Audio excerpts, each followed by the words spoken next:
It started on a Tuesday night, one of those ordinary evenings when life feels painfully predictable. I was driving home from work, stuck in traffic, scrolling through the same 3 radio stations out of sheer boredom. My wife, Laura, had texted me an hour earlier. "Late meeting tonight. Don't wait up." Nothing unusual there. She was a project manager at a marketing firm, and late nights were part of the package. I believed her. Why wouldn't I? We'd been married for 7 years, and in all that time, I never had a reason to doubt her. At least, that's what I told myself.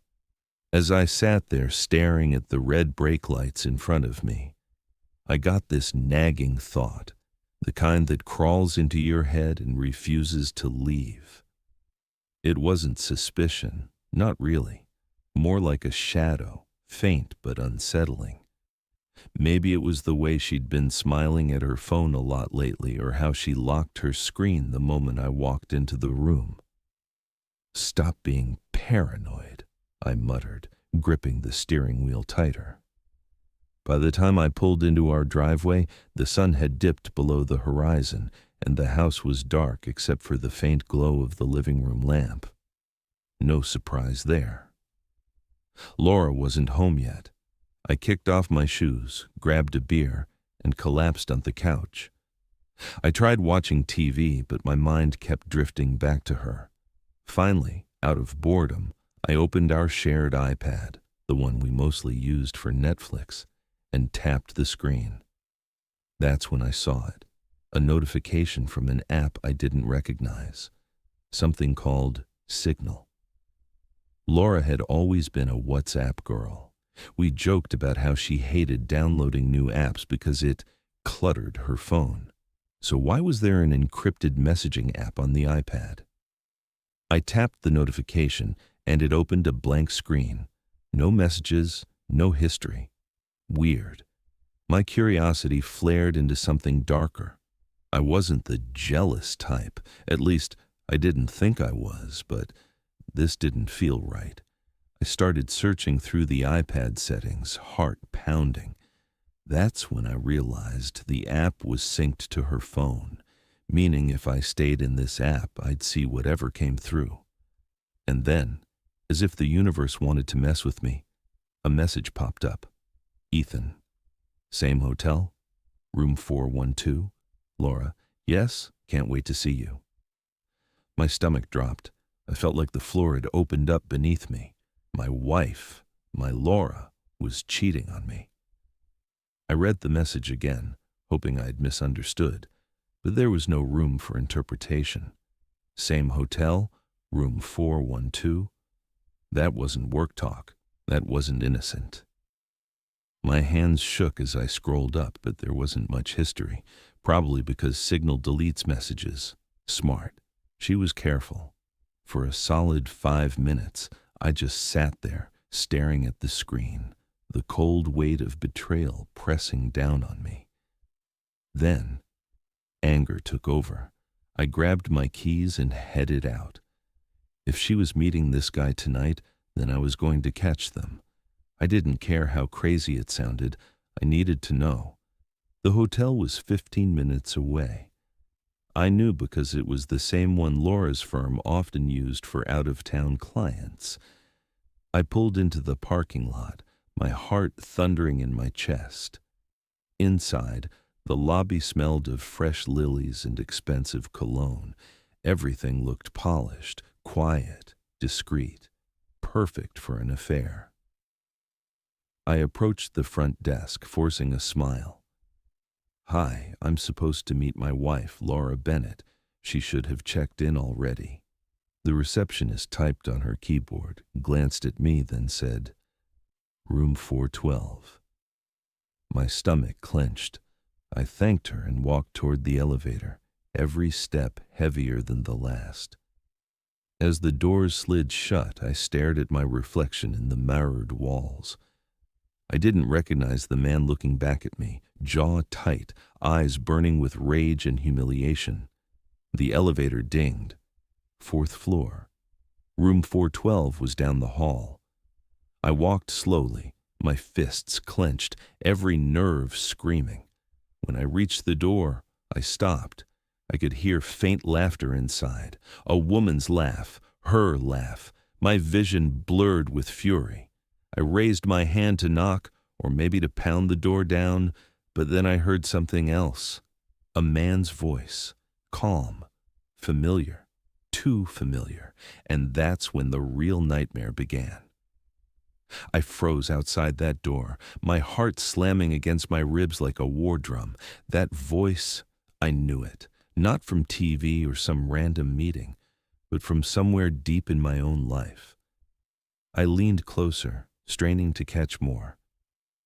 "She'll never find out," the man said, laughing softly. "She," Laura replied, giggling in that high, fake tone she only used when she wanted something. My mind raced. She'll never find out? Who the hell is she? Every instinct screamed for me to storm in, but something told me to wait, to listen. So I did. "You think you can keep this up forever?" Laura teased. "As long as we're careful," the man replied. That voice. God, why couldn't I place it? It was driving me insane. I couldn't take it anymore. My hand twisted the knob, locked, of course. I knocked once, hard. The laughter stopped, a beat of silence. Then, "Who is it?" Laura's voice shaky now. "Room service," I said flatly. The pause on the other side felt like an eternity. Then the lock clicked.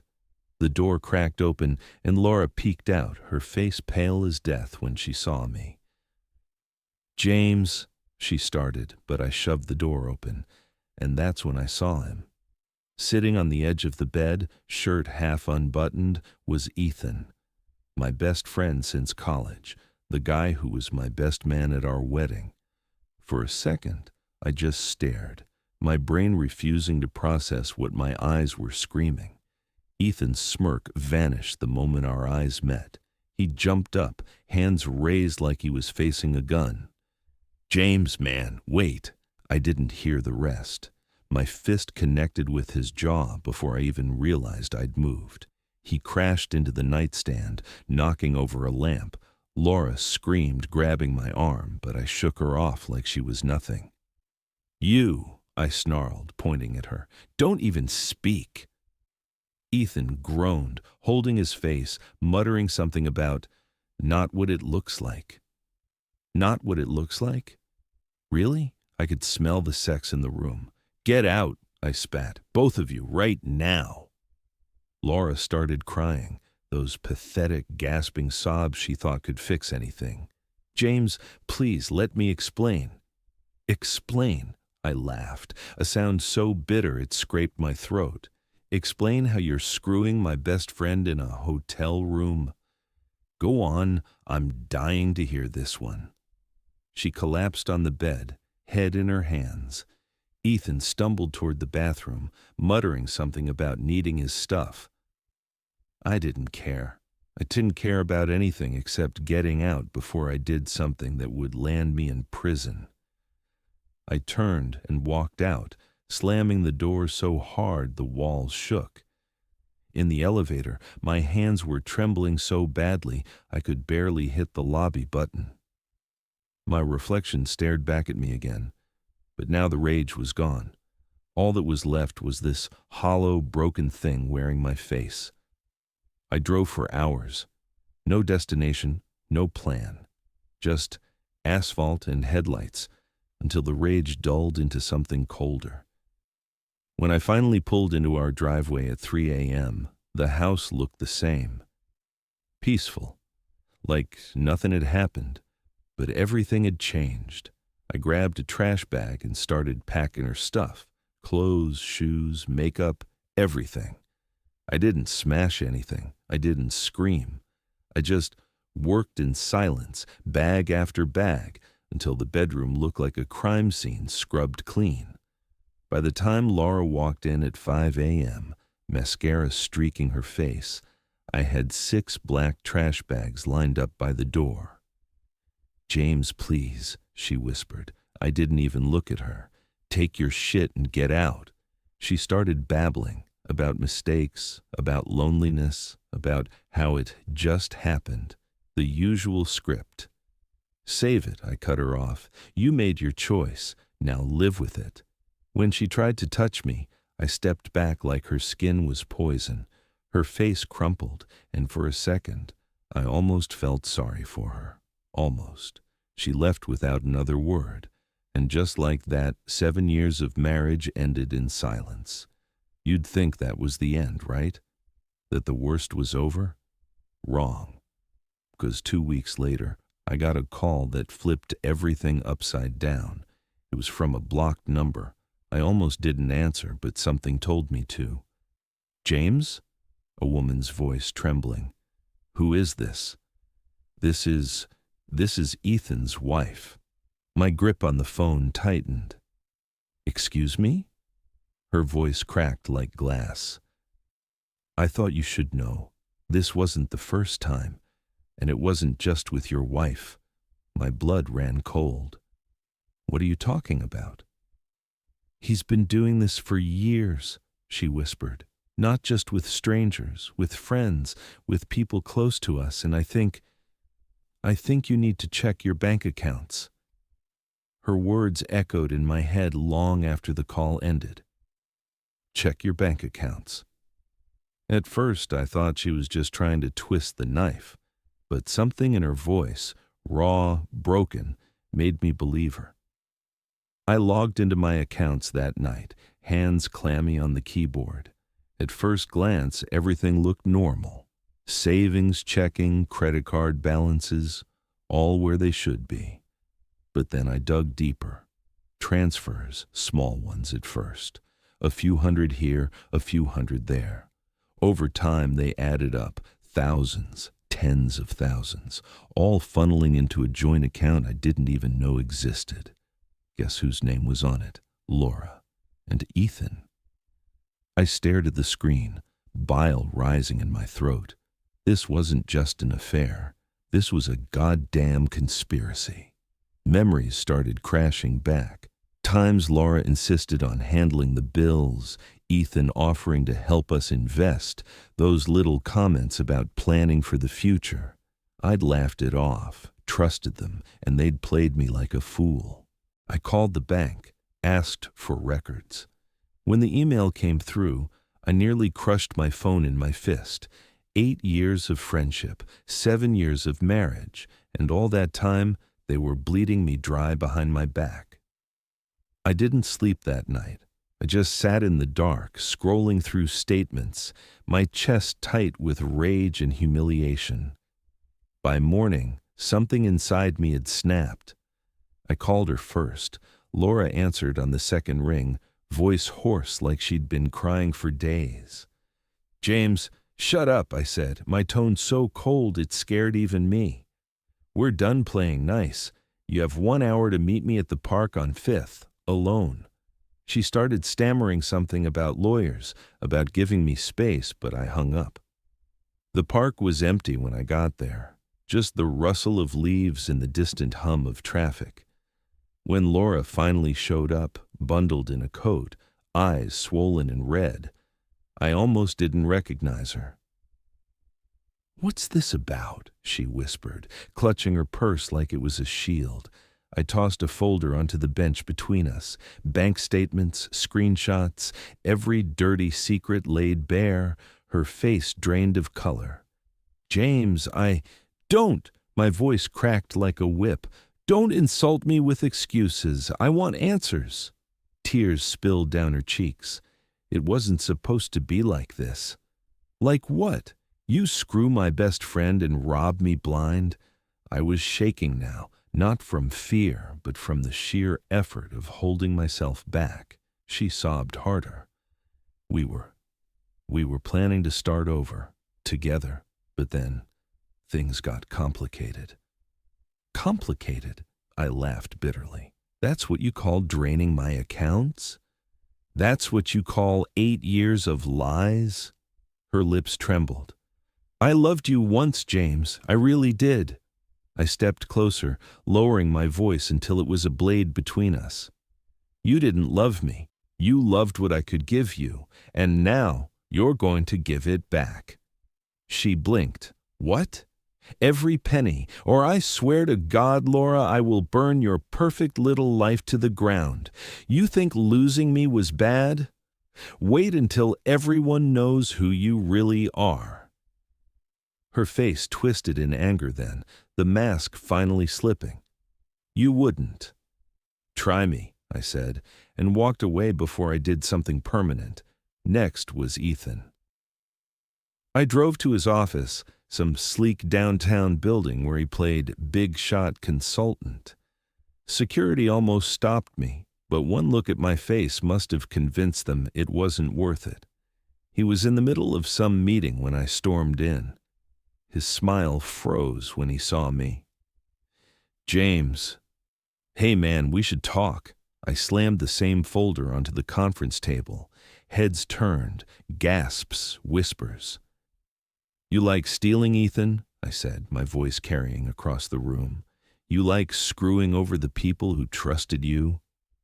He stood there, pale and stammering, while I laid it all out, every transfer, every lie, every filthy secret.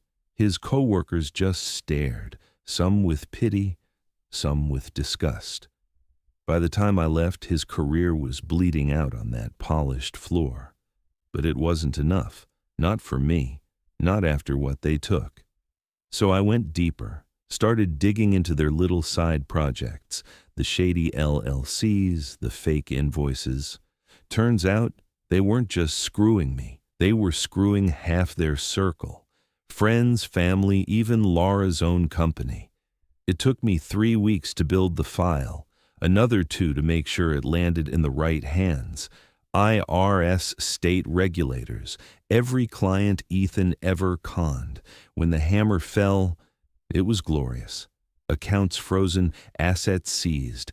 Ethan's consulting empire crumbled overnight.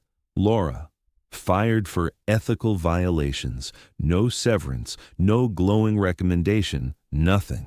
They went from sipping cocktails in hotel bars to begging family for rent money. And me? I walked away clean, debt-free, reputation intact, and a fat retainer from a corporate firm that loved how detail-oriented I was. Poetic, isn't it? You'd think that's where the story ends. But life's got a dark sense of humor. 'Cause last week I got another call from Ethan. Collect call from county jail. Guess who's being investigated for wire fraud, and guess who they're trying to drag down with him? Yeah, this isn't over. Not by a long shot. The recorded voice repeated in my ear. You have a collect call from Ethan. For a second, I almost laughed. The audacity of this man, calling me after everything he'd done, was so absurd it felt like a bad joke. I accepted the call, curiosity winning over disgust. James, Ethan's voice came through, raw and desperate. Listen, man, you've got to help me. I almost dropped the phone from laughing. Help you? That's rich. No, seriously, he pleaded. They think I ran some huge fraud scheme. They're saying millions, man. Millions I never touched. You know me, I'd never. Oh, I know you, Ethan, I cut in, my tone icy. Better than I ever wanted to. James, please, they're going to pin this on me. And now, they're looking at you too.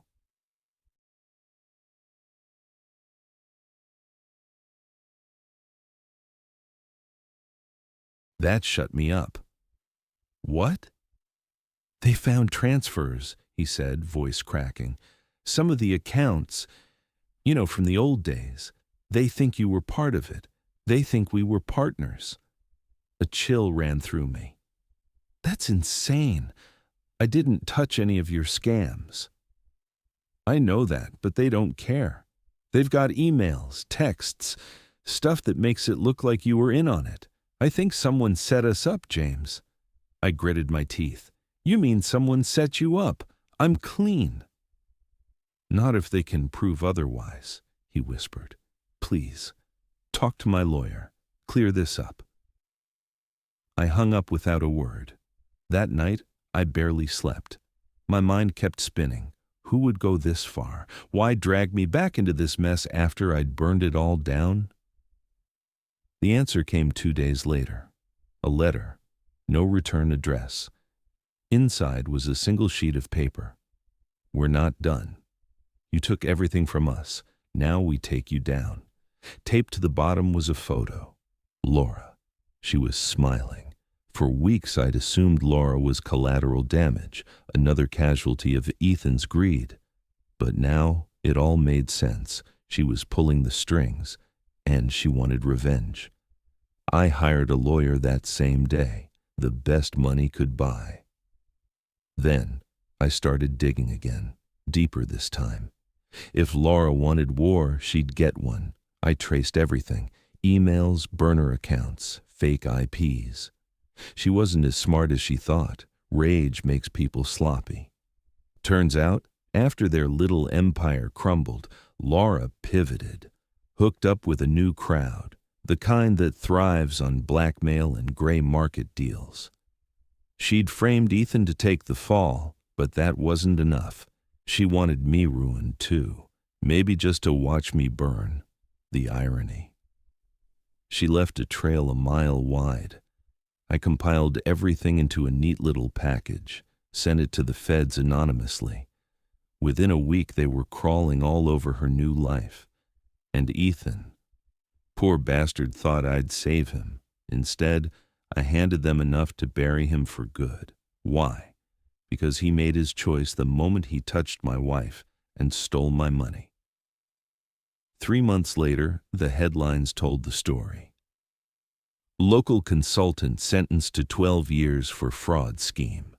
Woman charged in federal racketeering case. Ethan cried in court. Laura didn't. She just stared at me as they led her away, eyes burning with hate. I stared right back, cold, empty, done.